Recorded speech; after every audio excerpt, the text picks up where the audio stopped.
In the election meddling case against former President Donald Trump and his co-defendants right here in Fulton County. The House Judiciary Committee is now investigating Special Prosecutor Nathan Wade. And Atlanta News First anchor and attorney Joy Lim-Nakron joins us now with the latest on all this. Joy. Blair and Sean, just within the last few hours, Congressman Jim Jordan, chair of the House Judiciary Committee, announced the investigation.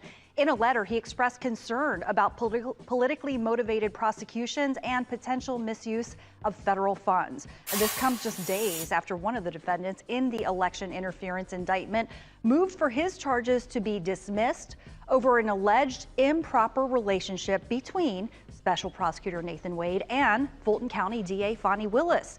The committee cites this alleged relationship in its letter and states, quote, "We believe that you possess documents and information about the coordination of the Fulton County District Attorney's Office with other politically motivated investigations and prosecutions and the potential misuse of federal funds," and goes on to state, quote, "The committee has serious concerns about the degree of improper coordination among politicized actors, including the Biden White House, to investigate and prosecute President Biden's chief political opponent." Now, DA Willis has been subpoenaed to testify in Wade's divorce proceedings. Neither has responded to the allegations. We do know Wade was in court today during the latest hearing in the Georgia election indictment. Political reporter Doug Reardon will have a closer look at today's court proceedings live at 5. Let's rock on the mic.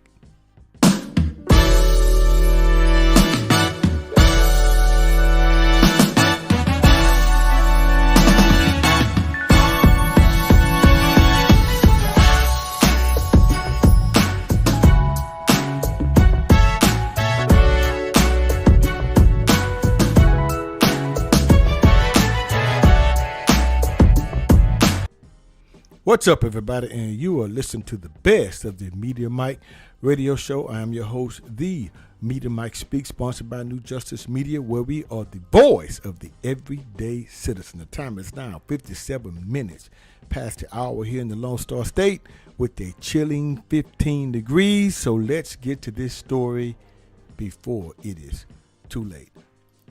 All right, good people.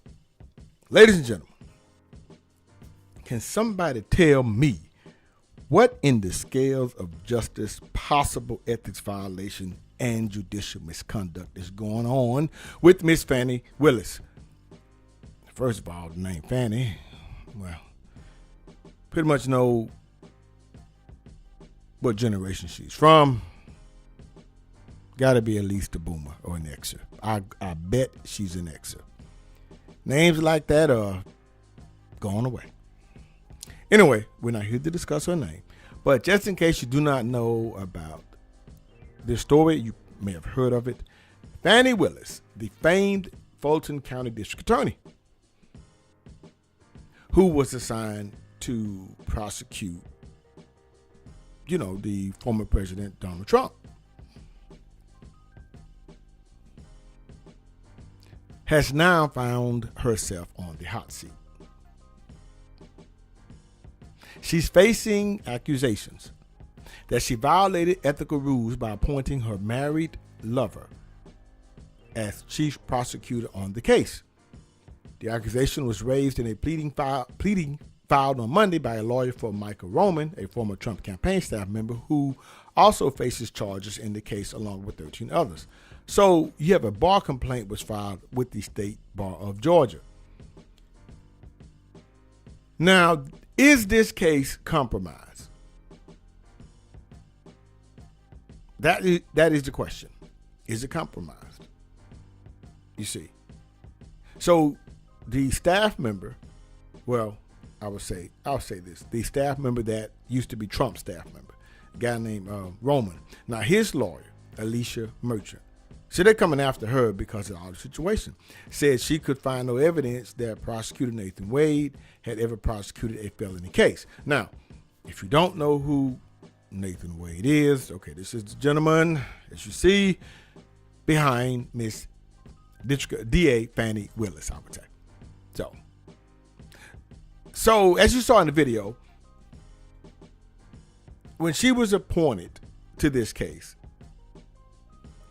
she assigned Mr. Wade, who had never prosecuted a felony case, even though she had qualified prosecutors to do so, she chose him. Why?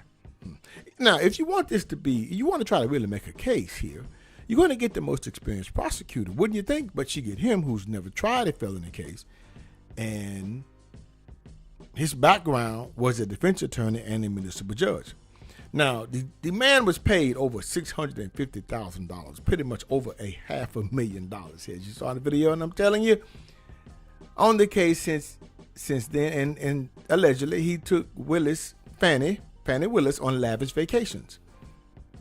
So the taxpayers is paying this man money, so he's allowed to bill like all these hours, and he gets paid. And then they're saying that he and Willis went off into the sunset, Acapulco. I don't know, just saying. Anyway, now here's the thing. Andrew Flesherman, a criminal defense attorney in Atlanta, told the Atlanta Journal-Constitution that if true, the arrangement violates legal ethical rules.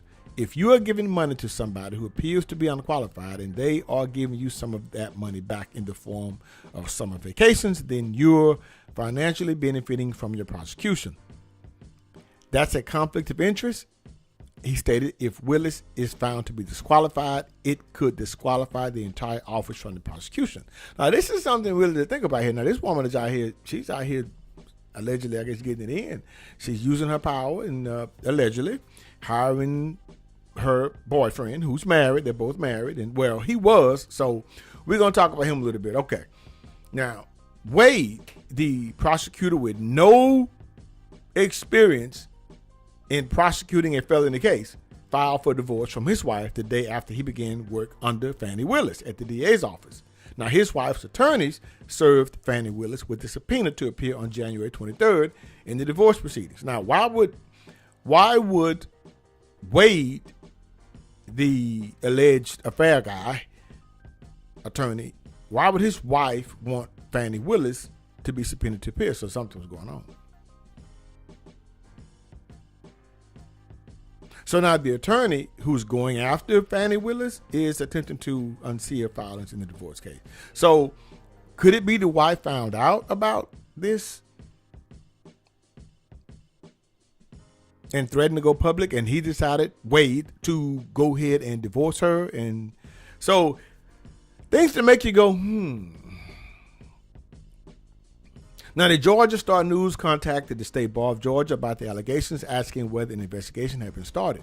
A media spokesperson responded, "We have no comment on the allegations pursuant to Bar Rule 4-2211 regarding the confidentiality of disciplinary investigations. The State Bar cannot confirm or deny the existence of grievances against any specific attorney. But however, Representative Marjorie Taylor Greene,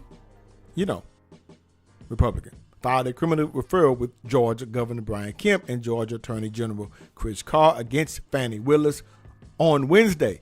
Greene alleged that Willis broke Georgia statutes by violating her oath of office, committing bribery, receiving private compensation in exchange for influence, engaging in racketeering conspiracies to commit a crime and defraud Georgia government, making false statements, and a Fulton County law preventing local government officials from receiving gifts or other compensation in exchange for favors."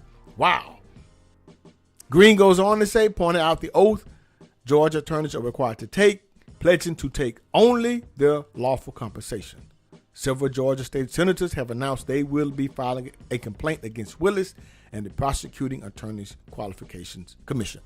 So the question is this the end? Is this the end of Fani Willis? That name. Man, that name. So, what she's going to do, I don't know. She decided to hit, and they hit back. Now, Superior Court Judge Scott McAfee said he will hold a hearing in February over the allegations. Fani Willis has said she would like to begin the trial against Trump on August 5th, but the judge has yet to set a date. You see, I had reservations about this from the beginning when they chose her to go after Trump. Now, if Trump did something wrong, then yeah, he should be tried and prosecuted for it in the court of law. But now, if Miss Fani Willis it's unsuccessful, then this may not end well for her. Now, it may be hard to prove, in my professional opinion, that something was going on between the two, but what may get them is the receipts. If they find out they were on a vacation together and the money was used, taxpayers' dollars, for all this stuff that they have gone together, that could be a problem. So you can speculate if they had something going on. That's a little, but it's the money. That's over $500,000. That's the money. You see, follow the money. And that, I think, could be very bad for her. I hope she gets out of this. And I'm going to leave Miss Fani Willis with a little advice, like she's going to care, I guess. And this is something I've been told, something I go by. Trump's a very big man, powerful man. And like I said, if he did something wrong, hey, it is what it is. But as the old saying goes, if you're going to come for the king, you better not miss. Until next time, this is your guy, Mr. Educator, Mr. Communicator, Mr. Free Thinker. Subscribe, share, and like to keep me rocking on the mic. Have a good night. I'll understand you soon, it won't be long. Keep on, keep running.